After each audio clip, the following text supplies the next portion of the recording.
মিউজিকটো কমাই দিছোঁ। 1:50 হৈছে। 1:50ত আমি শ্ৰীৰামপুৰৰ গেটটো ক্ৰছ কৰিব লৈছোঁ। তো এইটো শ্ৰীৰামপুৰ ক্ৰছ কৰিলোঁ আৰু মানে অসমৰ টেকনিকেলি বাহিৰত যাম।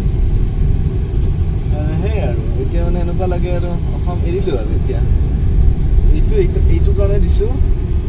এইটো ভিডিঅ' আপডেট এনেকুৱা কাৰণে কিছুমান মানুহ যিবিলাক ভাবে যে ৰাতিপুৱা কেইটা বজাত ওলালে, কেইটা বজাত কি গৈ পাম, তাৰপিছত নেক্সট ক'ত থাকিম।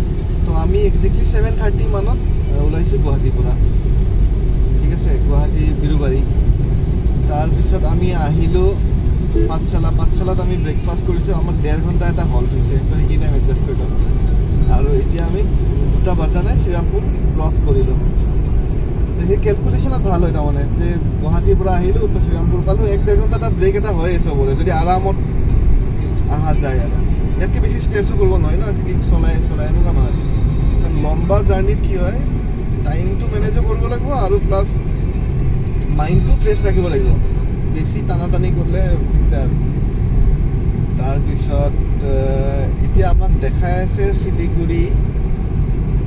চব ঠিকে থাকিলে 7:30 শিলিগুৰিত মানে আমি একো ৰাছো কৰা নাই। নৰ্মেল যেনেকৈ যিটো এটা ট্ৰেফিক, নৰ্মেল ট্ৰেফিকত চলি থাকে এখন ৰাস্তাত যিটো স্পীড চলি থাকে সেইটো স্পীডতে চলি থাকে।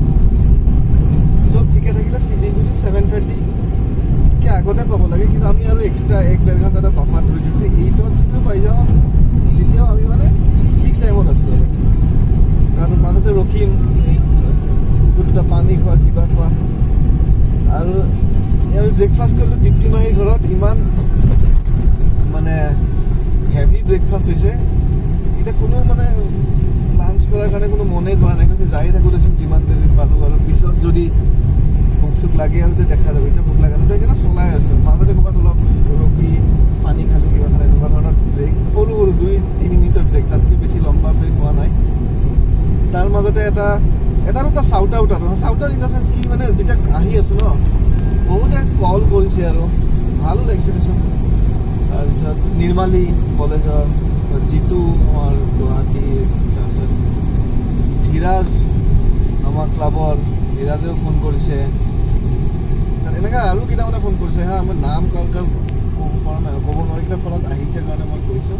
তো এইখিনিত ৰখিছোঁ ৰ'বা, কিবা এই বাঁহৰ বেতৰ কিবা বস্তু ওলাইছে, ৰাজীৱতে ৰখিছে। তো আমি ৰখি দি আছোঁ, চাওঁ কি।